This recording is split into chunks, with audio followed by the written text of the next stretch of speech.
নমস্কার বন্ধুরা, প্রবাসী খুঁটিনাটি আরেকটি নতুন ব্লগে আপনাদের সবাইকে স্বাগত। আজ বেলদায় তৃতীয় দিনের ট্রিপ নিয়ে আপনাদের সাথে একটু শেয়ার করব। দিনটি ছিল 25শে ডিসেম্বর। ভাবলাম আজ 25শে ডিসেম্বর সবাই তো পিকনিক করতে যাচ্ছে, তাই বাড়িতে আর মন বসলো না।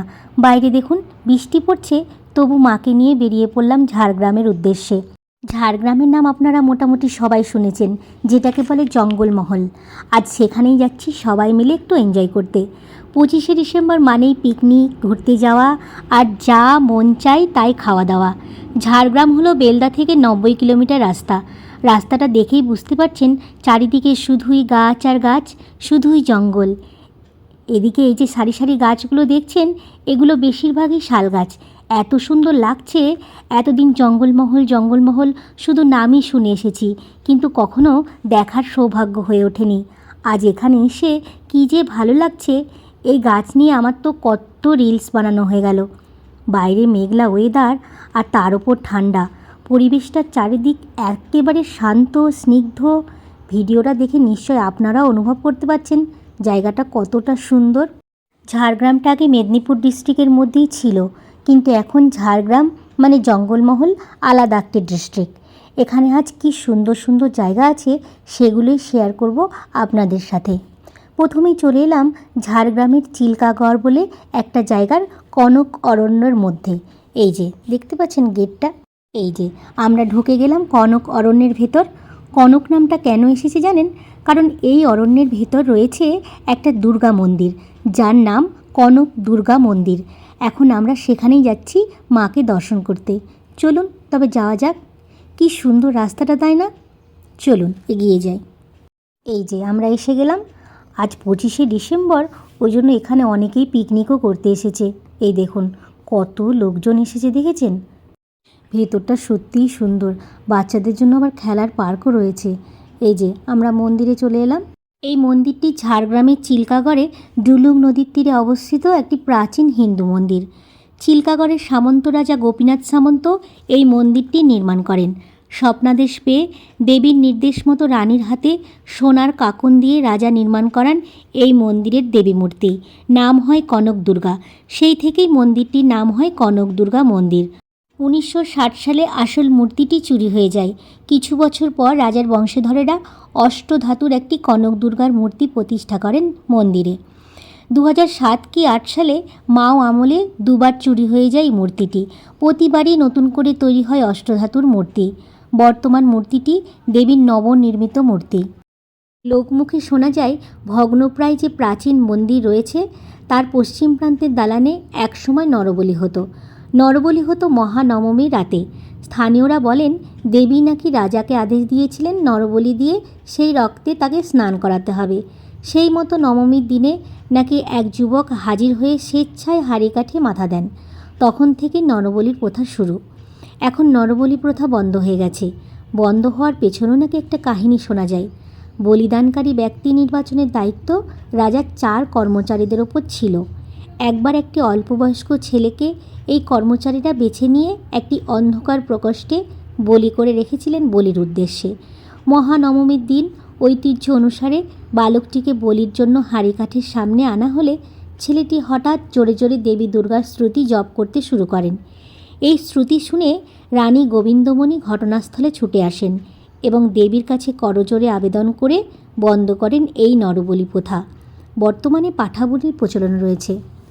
এই যে আমরা এখন যাচ্ছি কোথায় বলুন তো? ডুলুং নদীর তীরে। চলুন ডুলুং নদীটা আপনাদের একটু দেখাবো। দেখেছেন যেতে যেতে রাস্তায় কত হনুমান দেখেছেন? এখানে প্রচুর হনুমান। ডুলুং নদী দেখে যারা ফিরছেন হাতে করে কিছু না কিছু খাবার নিয়ে আসছেন, আর এই হনুমানগুলোকে দিচ্ছেন, আর ওরা মহা আনন্দে বসে বসে খাচ্ছে। এই যে বন্ধুরা আমরা এসে গেলাম নদীর ধারে।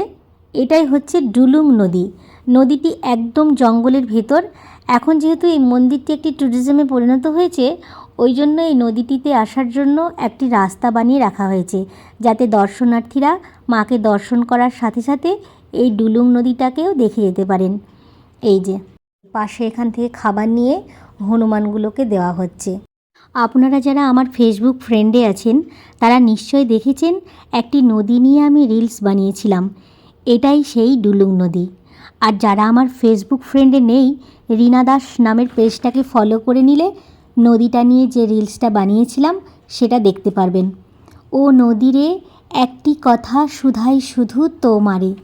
চলুন এবার আমরা চলে যাব অন্য একটি জায়গা পরিদর্শনে।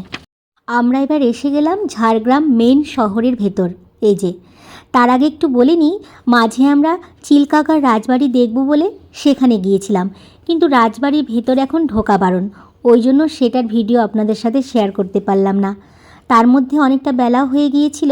সেই রাজবাড়ির পাশেই ওয়েস্ট বেঙ্গল ট্যুরিজম হোটেলে দুপুরের খাওয়া দাওয়া সারলাম। ওয়েস্ট বেঙ্গল ট্যুরিজম হোটেলের লাঞ্চটা এত ভালো খেলাম, সত্যি অপূর্ব স্বাদ তাদের রান্নার। আপনারা যদি কখনও কেউ এদিকে ঘুরতে আসেন, এই হোটেলে একবার খেয়ে দেখতে পারেন। আশা করি আমার মতো আপনাদেরও খুব ভালো লাগবে। তারপর খাওয়া দাওয়া সেরে ঝাড়গ্রাম মেইন সিটিতে এসে গেলাম আর একটি সুন্দর জায়গা পরিদর্শন করতে। এই যে, আমরা এখন যাচ্ছি কোথায় বলুন তো? আমরা যাচ্ছি ঝাড়গ্রাম জিওলজিক্যাল পার্কে। চলুন যাওয়া যাক।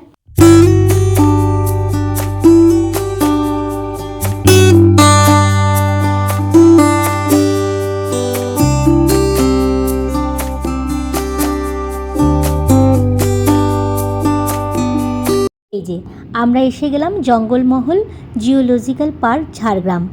কত লোকজন এসেছে দেখেছেন? এক তো বছরের শেষ মাস, একটা বছরকে বিদায় জানানোর দুঃখ, আর দ্বিতীয়ত নতুন বছর যে আসছে তাকে স্বাগত জানাতে এত মানুষের ভিড়। ছোট মাঝারি বয়স্ক প্রত্যেকটা মানুষ কী যে আনন্দ করছে, এখানে এসে নিজের চোখে না দেখলে সত্যি বিশ্বাস করা যায় না। এই পার্কের ভেতর বিভিন্ন ধরনের জন্তু জানোয়ার রয়েছে, চলুন সেগুলো একটু দেখে নিই। জঙ্গলমহল জিওলজিক্যাল পার্ক বা ঝাড়গ্রাম চিড়িয়াখানাও বলা হয়, এটি একটি পশুশালা এবং ঝাড়গ্রামের একটি বিখ্যাত পর্যটন কেন্দ্র। জঙ্গলমহল জিওলজিক্যাল পার্ক 1980 সালে একটি হরিণ উদ্যান হিসেবে প্রতিষ্ঠিত হয়েছিল। এটি 2005 সালে একটি মিনি চিড়িয়াখানা হিসেবে স্বীকৃতি পায়।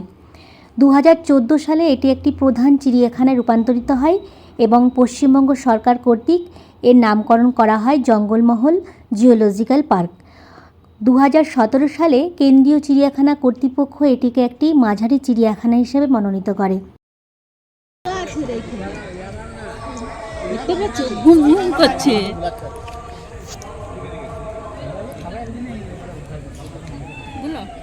বন্ধুরা, এই ছিল আজ বেলদার থার্ড ডে ট্রিপ। 25শে ডিসেম্বর দিনটি আজ খুব ভালো কাটালাম, সবাই মিলে খুব এনজয় করলাম।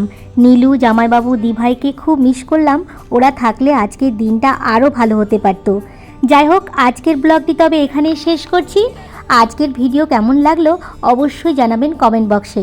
আপনারা সবাই আমার পাশে আছেন আর এভাবেই পাশে থাকবেন, তাহলে নতুন নতুন ভিডিও বানাতে উৎসাহ পাবো। সবাই ভালো থাকবেন বন্ধুরা, ধন্যবাদ।